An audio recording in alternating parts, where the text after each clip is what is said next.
اللهم كن للمسلمين المستضعفين في فلسطين وفي غزة وفي سوريا وفي اليمن وفي الهند وفي كشمير وفي برما وفي كل مكان ناصرا ومعينا ومؤيدا وزهيرا.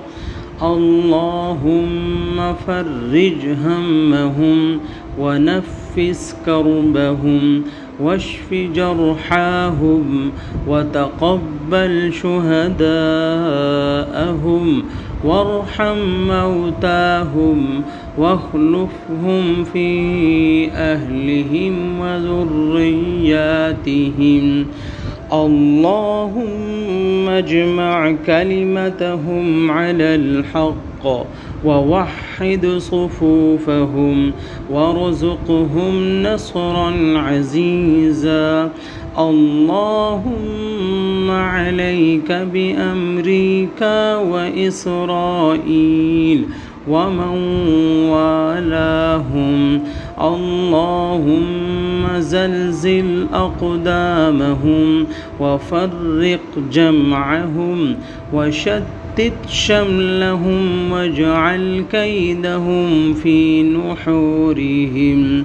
اللهم أرنا فيهم يوما أسود واجعلهم عبرة لكل ظالم ومعتد.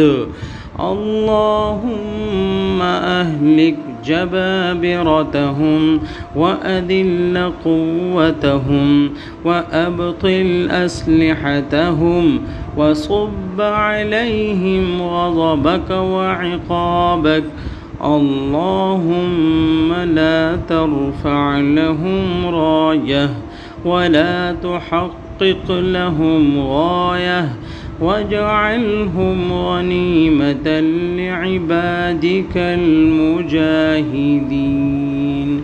آمين يا رب العالمين.